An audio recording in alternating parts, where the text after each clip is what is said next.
Welcome to the Unfiltered Path podcast, where we explore life's journey without constraints or filters.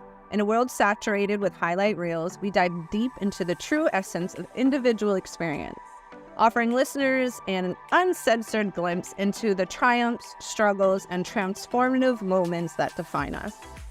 Our mission is to provide hope, inspire resilience, and remind you that every path, no matter how windy or rocky, can lead you to growth, enlightenment. So join us as we navigate through the uncharted territories of truth, and to be moved, be inspired, and discover that you are not alone on this unfiltered journey of life. Hi, I am a co-host, Danielle Hirsh. I'm the owner of Aerialist. Favorite co-host is... My name is Graham Duval. I am the owner of Duval-Valüd Productions. We are a video marketing agency helping businesses succeed through the power of video. And I am joined by my awesome co-host here. Hey, good morning, everyone. It's Trinity Baker. I am a life coach, mindset hacker. I help people live their truest, happiest lives. And I'm really excited to introduce or pass it on to our amazing guest today, Becky. Hi, everyone. I'm Becky Longacre. I'm a nurse gone health coach.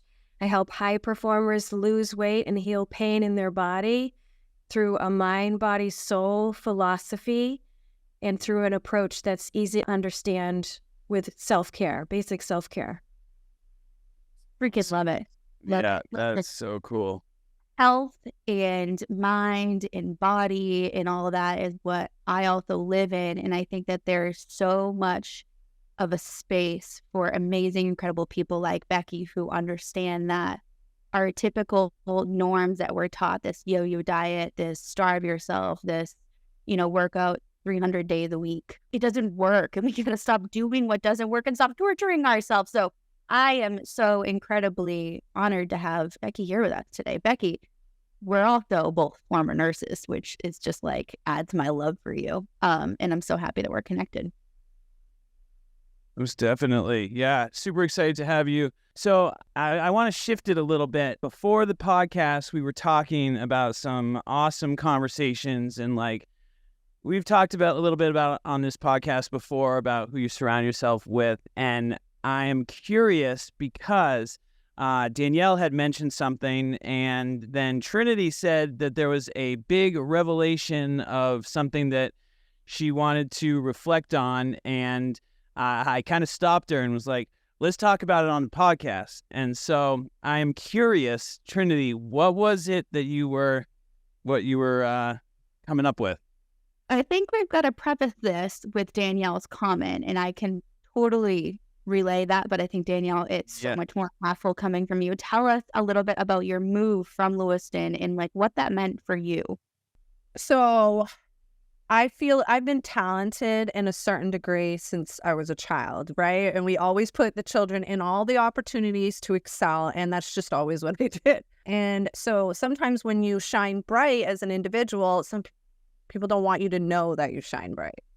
And I felt like over time, that is what had happened in my home life with my friends. And I'm not saying they don't love me, but I do believe that to this day, I still struggle with that. So I left me, and coming back, I had to revisit those truths about those people and myself. Because when you are talented and hardworking and you succeed in an area, everyone else has an excuse on why they didn't succeed. It can make the people that care about you not really be so nice to you out of just a projection thing. And so I moved away, but this time I actually didn't have Facebook for years, or I cut myself off in different ways so people don't have access to me. And so I can literally shine. I want to get to my highest self. I don't care what other people's opinions are about that. I've had people tell me, oh, you think you're better than people. No, I better myself, and I show people willing the way. You don't fit in that category, so you're mad at me about it. So it's just the one truth in my opinion. Love that. So when Danielle said, I had these people throughout my childhood, this is how I'm taking it. I took this as Danielle was saying, I had these people throughout my childhood where I was a shining star. I was doing incredible things and still doing incredible things. But isn't it so funny how adult life is different? But anyway, and you were dimmed down. I had the complete opposite of that. Never reflected on that. And I think that your comment, like this whole conversation has really like, wow, I've actually never reflected on that. So I had the opposite. I was a shy, anxiety-ridden kid. I almost failed 3 grades because I couldn't get to school because my anxiety was so bad. I come from a very broken childhood, which I think just like added to that anxiety. And so I had such bad social anxiety that if I wasn't the first child in the room in class, I turned around and went home. I called my mom, told her I was sick. And so that's how debilitating my social anxiety was. So I was not the star. I didn't want to be in anyone's light. And so I even transferred from your regular school to an alternative school, which is then, offered me the opportunity to graduate years early. And that's why I became a nurse before I was even 18, like 100%. And so looking back, like, yes, that's all of these things led to where I am today with no anxiety and no problem talking to the public as a public speaker. But that's a whole nother topic. But what I want to point out here is that it's so important to reflect, because that's what I needed at that time. Like, I needed to small to really grow into myself. And I needed that smaller space, and then look at everything look where life brings us through all of our challenges. Like, I always talking to clients about that too, is like every single challenge is a lesson. Like 100%, there is one, if not 100 freaking lessons in every single challenge, right? But looking back, like, I had for a long time so many regrets. What if I went to regular school? What if I was, that cheerleader or that person that had huge social circles around me? I wouldn't have been who I am today. And so I love that you reflect on your journey and I reflect on my journey, which were like 2 really like complete polar opposites, but it both ended up exactly where we're meant to be. Isn't that beautiful? Like, such a beautiful thing. Such a beautiful thing. That's awesome. Yeah, I'm curious what your thoughts are, Becky. I'm sure you the way you help people, you see similar things. Yeah, so one of the things that I focus on is derived from Stoicism, Stoic philosophy. And I hear Trinity talk about this too, which is you focus on what you can control. So you no longer focus about what you cannot control, which is everybody else outside of level. It's everybody else. It's every other situation aside from yourself. So once you get to a place where you only focus on yourself, and it's not about the person anymore, it's about my responses to the person, or it's not about the situation anymore, it's about my choices that I have, because we all have choices, even if we're feeling powerless and hopeless, even if when we're in crappy situations, we still have a choice. And so, I identify with Trinity in terms of the broken home. I grew up pretty poor, if I'm being vulnerable and honest with you guys. I grew up poor. My father was an abusive human being. My mom raised us. She was a single mom who raised us. She had to go on welfare because she had 5 kids to feed. She was a full-time worker, and she was also a full-time student. So she's a very hard worker, got her degree. And for me, I hear you when you say that you're grateful for your history, because honestly and truly, it made me who I am. So being poor, the difference between a need and a want, first of all. So how bad it can get. And you also know, so learning from my father, I have 0 tolerance for assholes in my life. 0 tolerance. And I have 0 tolerance for people playing power trips over each other. And so to me, I learned from my father, not because he taught me, but because I chose to take the lesson, That's so true. Yeah. I love the fact of choices. It really is like I was having a conversation the other day, and like, there's so many different choices, and like, if your perception, the way you look at it, you can choose to go down that direction. And like, hopefully what this podcast helps with a little bit is like, if you're choosing the direction and it is a little bit rocky, or like you're not sure if you're even on the right direction, that, you know, people like the four of us here have been through very similar situations, and it's like, look, this is where we are now. So I think that's so awesome. It's incredible. Yeah. I think for me, even kindness is a choice. I think when you Definitely. decide to live in consciousness, you realize that that's just really what it is. Or in self-accountability. That one's always a work in progress, right? Oh yeah. Like, Oh yeah. like 80% perfect. 100%. Progress, Yeah. not perfection. Yeah. So I think in consciousness, that's just what happened. Yeah. So let's move on to a fun little question. So I have one Yes. here. I don't know. I mean, this is the one I got. So, okay. If you could give everyone else in the world to share your viewpoint on one particular thing, what would it be? Man, that is. That everybody else's red is my red, because I do not want to control anyone's perceptions. Like, so I want everybody's red to be the same color red, so that would never be a disagreement again. Other than that, I don't think that's why I was like hesitant to even read the question. For me, I don't really want to change people's perceptions at a great length, because I just enjoy people that are not like me all the time. You know, that would shift that. Or how, I don't know, right? I definitely agree that every single one of us needs to be very unique. Like, I will preach that, especially coming from childhood, those body image, traumas, and why am I not normal? All of those things come up when I'm talking about this situation, or this question, I should say. I agree with uniqueness. Now, however, I'm going to say that if everyone in this entire world, even 5% of us, every single one of us, understood how we can change our entire lives and live this happy, fulfilled life as our best self with the simple tool of your mindset, this world would be such a different world, like in a positive, impactful, amazing way. So Yeah. what would that mindset kind of twinkle be? Like, what's a more specific? I love that question, Danielle. I think it goes back to like what Becky said, and I can't remember if it was before the podcast started or after, which is we have a choice. We have a lot.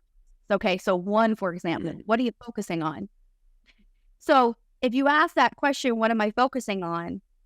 Total shift. You create that self-awareness of, wow, I'm really focusing on the negative here. Like, stupid example. I could be sitting here focused on the fact that if I move a little bit this way, the sun's in my eyes. And if I move a little bit this way, like, I don't want to be over here. But instead, I'm focusing on there you go. There's the sign.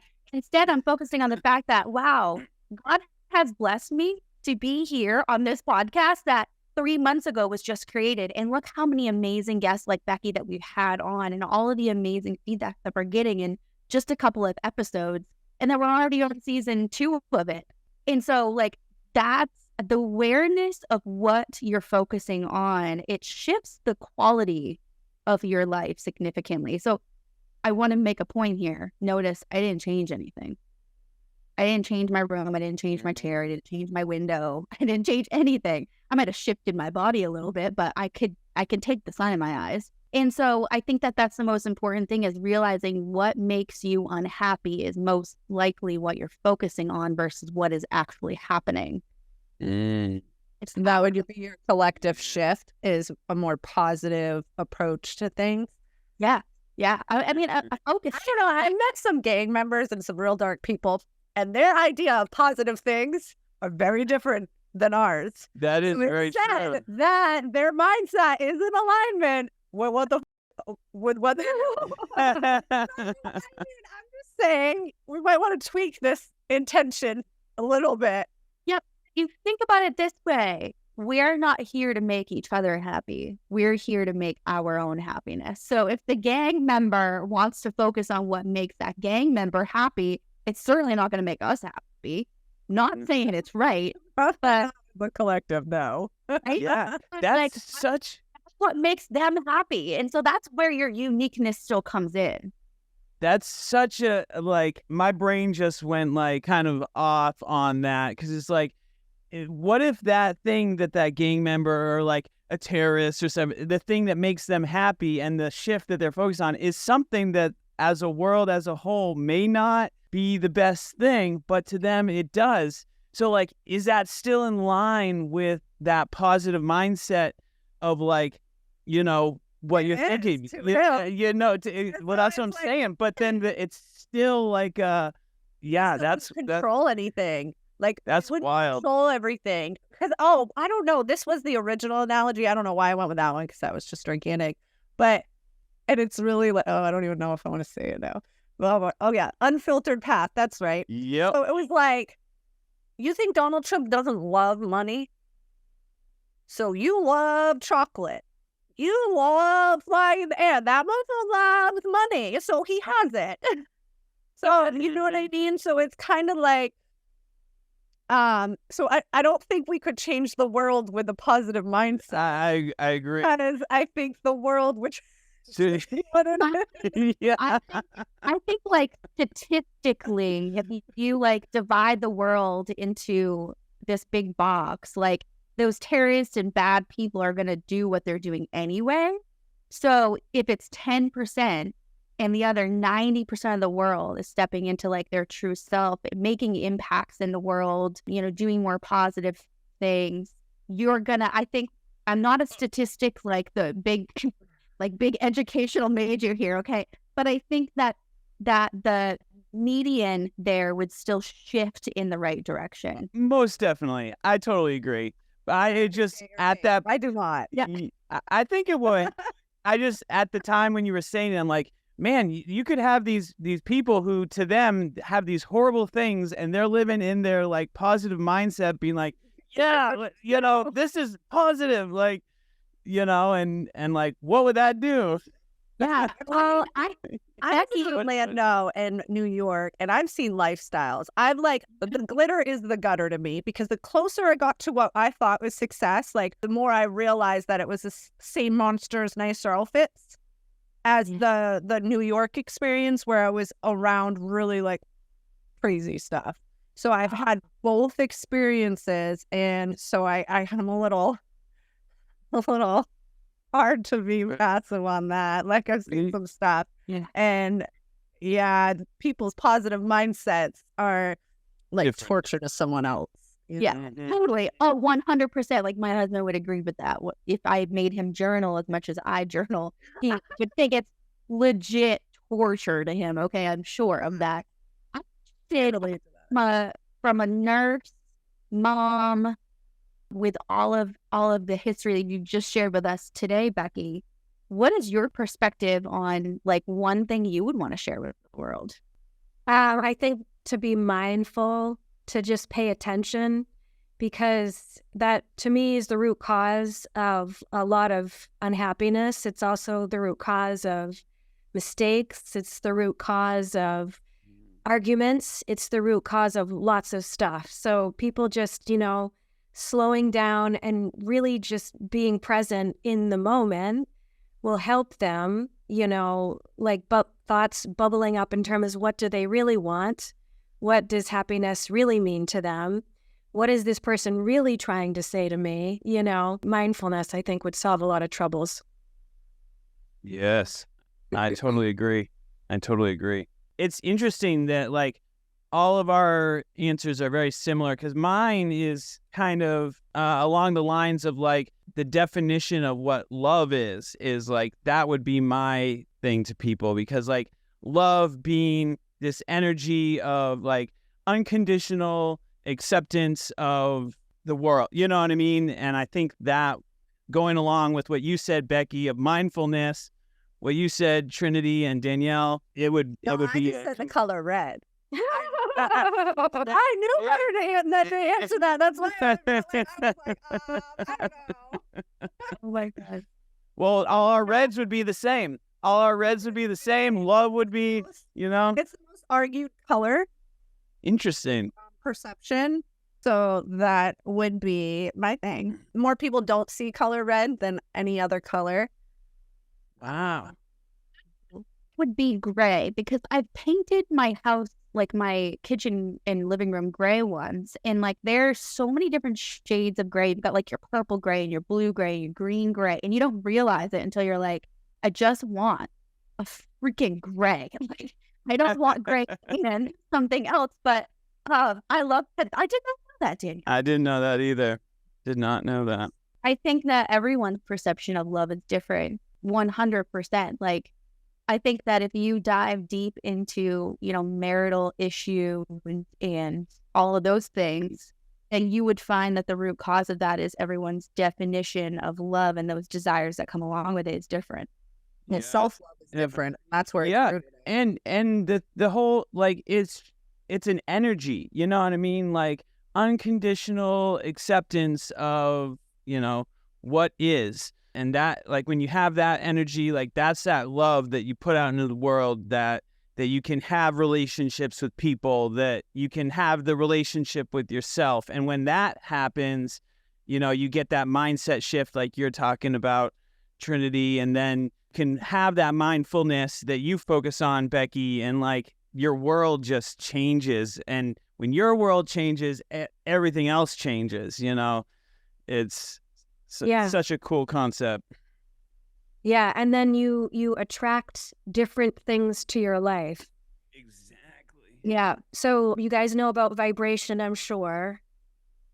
Like people that operate at a lower vibration, anger, shame, lower vibration emotions, they can tend to get sick more often. They can tend to attract yucky things more often because really that's where they're focusing on, versus people that they spend more time in happiness, love, celebration. They attract different things to their life. Most definitely. Yeah, I totally agree. And like vibration, I love that whole concept too, because as a musician, being a very musical person, like the idea of vibration and like that concept, it just really resonates with me a lot. Like, all our cells are moving, everything is moving and vibrating at frequencies. And like, when you can tap into that, like you said, Becky, you start attracting those different things into your life that align with what the goals in your life. And also too, like maybe it's the thing that you're attracting is a tough thing so that you can learn that lesson of like, what's going on. Cause like, that's the level that you're at that time, Right. what I mean? 100%. Yes. And then I've also noticed, you'll tend to start to repel the people that are at a lower vibration or the situations or whatever. And so it's very interesting. So, obviously I have work to do. I am not perfect. I work on myself every day. I don't want to make it sound like I'm perfect. But when you get to this state of mind and you look at the general population, the overwhelming majority is they're scared or they're unaware or a little bit of both. I mean, it's the overwhelming majority of people that are not waking up every day and wanting to live their life. Most definitely. And I'm hoping that this conversation and this podcast can help shine some light on, the ability like that we can connect. We're humans in this world to connect with each other and, like you said, Trinity, be our best selves. And hopefully this podcast helps shed some light on that. Maybe it wakes a few people up. I don't know. Yeah, I hope so too. I hope that this podcast inspires people to know exactly what Becky just said. We all have very much work to do, but the reality is that regardless of what career path you're on, what you're, if you're a mom or a wife or a husband or a dad or whatever it is, we're meant to constantly work on ourselves until the end of our life. Even life, like, I've taken care of, Becky, you too, so many patients at the end of their life. Also had family members pass away where I was there taking care of them. And, what's really amazing, I think that one thing that's opened my eyes to is that, like, that growth is really never done, because even at the end of your life, you are reflecting, you are processing, you are building deeper connections with those who you want to be around at the end of your life. And so, that's just a few things, but I think that what commonly I hear from a lot of people is like, why is it still so hard? I'm doing all the work. Why is it still so hard? When that's just a focus shift. It's not hard, it's effort. You choose what effort you put in, and that's gonna bring you either up or down. You choose one. They're both as hard. Waking up and snoozing your alarm 300 times at 7 o'clock is just as hard as getting up without snoozing at 4:30, but it's a mindset shift. Like, choose your hard. I've experienced some death recently, like a stepfather, and then I had a friend lose a dad, and that's always like emotional for me when someone else loses someone close, because you're just like, oh, anyways. So vibrational awareness, one, allows us to understand that there is something beyond the body's experience, right? Because if we're breaking everything down, we're just vibration and light. And so just that simplicity and awareness gives you more control in the physical realms and causes that why are we here, what happens after, it brings down that anxiety. Because if you can understand that you're just a vibration with light, you can understand something beyond the body.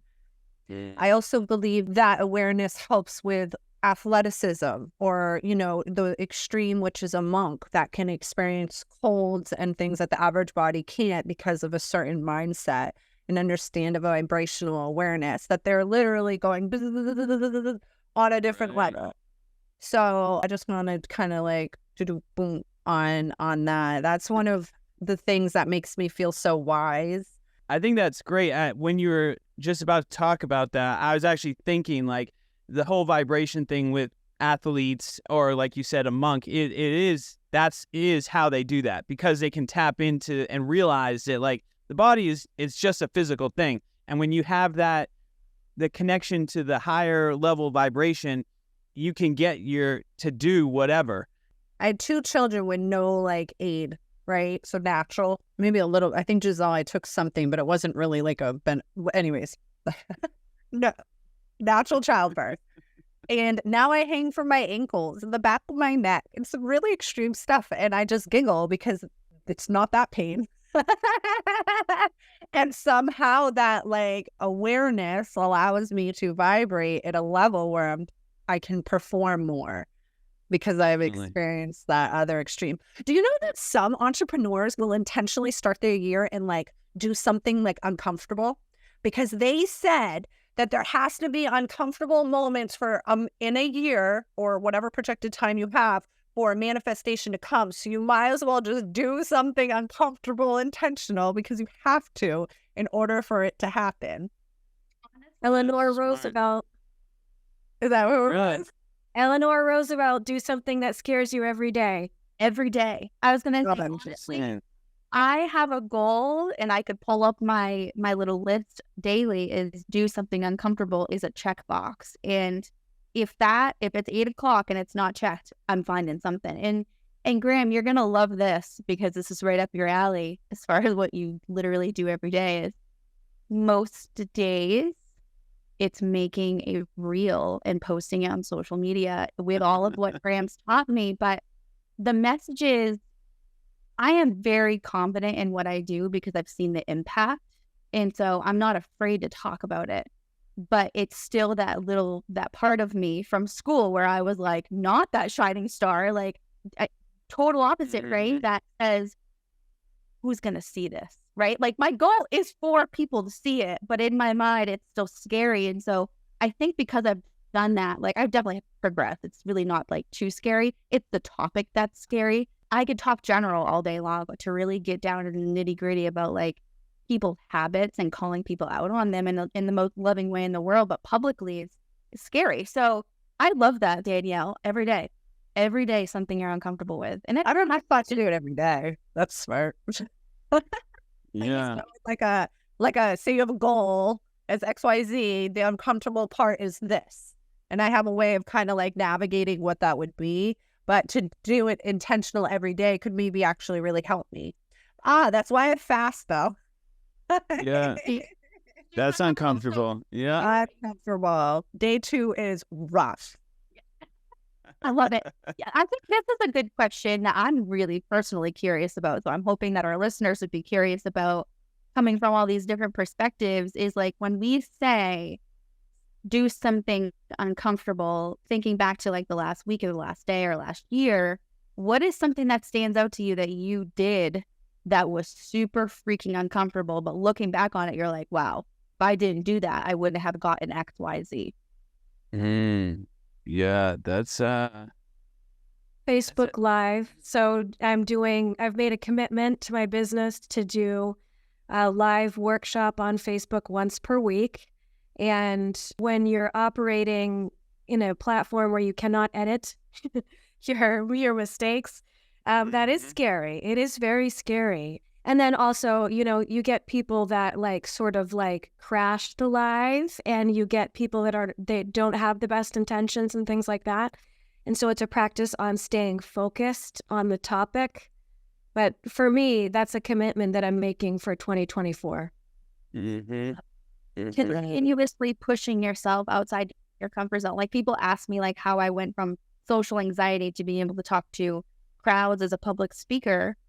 And it was literally that. Like it was nothing else other than doing it anyway. Like one of my first jobs, public speaking per se, was like training staff in nursing homes. Well, I'll tell you that right now, that we all know how forced trainings go. No one wants to be there.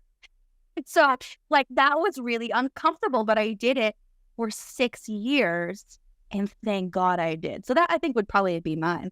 Yeah. Danielle, what's yours? Sharing my journey.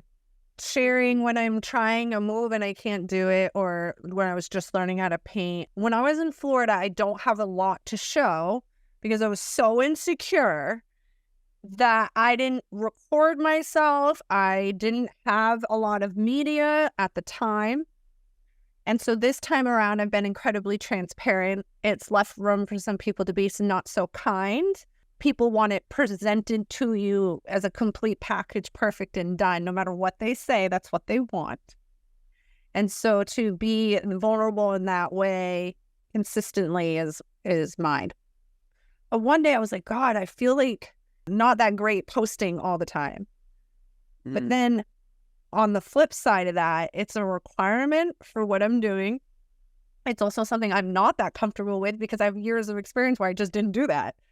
And so like I would do photo shoots and stuff, but that was like work to me, an art form, right? So just putting myself out there, people think it's easy. For me, I get nervous every time I perform. I stay home more than I don't. It's the image that people want. It's sharing myself enough to have an image. I guess to take away a little ego on that statement is what I mean is like you have to share your life and stories and your kids and who you know and your connections and just all these vulnerable things and I opened a Facebook this year. I have not done a live on any platform ever, so I can commend Becky for pushing herself to do that. Technically, when I read aloud, I get uncomfortable. So the fact that I do this and, I'm an athlete and a performer, so you put me on stage and I'm okay. I expect that, but you do this and you want me to share my mind and insight, and it's not so comfortable for me. B&I presidency was like I mean, looking back, like from an outside perspective, I know I want to commend you for that, because that was literally what I was just talking about. Like knowing it scared you shitless, but knowing that that's your next level and doing it anyway. And that's analytical and the responsibilities of other people. that was very intimidating, but I knew it was improving those skills is going to get me to the next level in every other aspect of my life. Just even managing the people. Like, I'm going to be a better wife one day because I can like manage multiple personalities. I find it very. And then sending emails. Oh my God, I react and I navigate on my phone, but to sit down at a PC and just have that focus time, it's just not something I do. So it makes me do that as well. It's been an uncomfortable year. Yeah. I find it very interesting that out of the three of you, there's like a good amount of like media behind the uncomfortableness. And I think for me, that actually, it actually is like, okay, I think I've got some work to do and like helping with creating some free trainings or some stuff like that to hear this feedback as a video producer myself, which is very cool. So I want to say thank you. Yeah, we just promoted Graham because he can take that stress away. Yeah. So, Graham, I have a question for you then, because you're going to be the complete opposite of our reflections here, because you are so super guru at social media and all of what we are like about. What is your thing? Yeah. So mine is definitely like, I think I need to step up self-care. And like, so like, I've definitely slacked on that side of things, going extremely full force into my business, you know, as far as like, it's just like, I've got these goals. I'm like, let's go. And I think it's uncomfortable for me to like always want to do that. You know, I still have some practices that I do consistently that help me stay in that level space, but like there is so much more that I have seen fall to the wayside, and it's because it's like, do I really want to do this? Like going to the gym, you know, or like different stuff like that, you know. So literally, yeah, yeah, exactly. Which is why with the right women, you just need a refresh mindset. Exactly. Schedule, and you need exercise that is your idea of fun. That is a good point. Yes. Every time someone says XYZ gym, first thing I think is you just need something fun. That's it. Some people, I do not go to the gym at all. Never have. I do not know how to use that equipment, and I'm considered a private trainer. I'm a personal trainer. I am certified globally to train humans on their exercise experience, yet I don't know nothing about the gym. Like, not like a traditional gym. So my diagnosis to you is find something fun. Yeah, most definitely. And then you don't need to spend an hour working out every day to have profound health benefits. It does not need to be an hour. You can start with 15 minutes. But it's just 3 times a week to create Totally. the pattern, but the time doesn't matter. I definitely do at least like 25 minutes of yoga every morning. So like that is definitely something that I can't live without. But like the eating habits and like going to the gym a little bit more, like it's why my word for 2024 is scale, because like scale my business, lose the number on the scale. Why don't you go dancing? Go take dancing. I love dancing. I know. I saw him dance. He danced big to this band, and I was like, "Isn't he tired?" Like I was exhausted, and he did all okay. And Bethany's just a little star herself, so you should take her to dancing. That is a good point, actually. From the gala, there was a free like hour dance lesson in the bag or something. Yeah, that's a good point. Yeah, that is a really good point. I love this conversation. It goes to do something different. What's not working, something different. And literally, Becky, until my 2 years ago when I had this realization, I was one of those do the workout programs, you know, lose 10 pounds, gain back 20, lose 10 pounds, gain back 20 because of that. Like, if you don't get happiness, some form of enjoyment, whether working, you're not supposed to do it. You're not supposed to do it. So Becky, I love this conversation. Tell us a little bit more about how people can find your business. So I have a website, healthtransformersmaine.com. And on that website, people can download a PDF about the 7 health behaviors that I preach, teach, and repeat.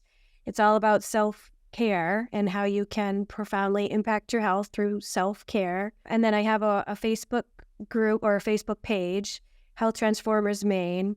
And I have a YouTube channel, Health Transformers Maine, where I have a lot of free information on health and wellness so that people can sort of start to get to know me.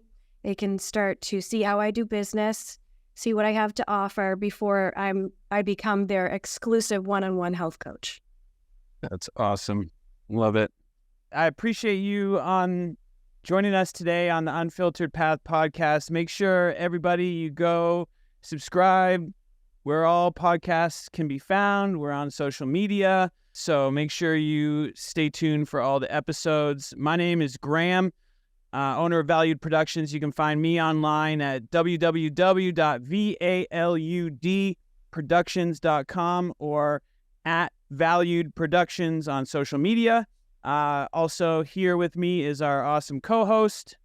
I'm Trinity Baker. I am a mindset coach, life coach. I help people find happiness. You can find me on all social media.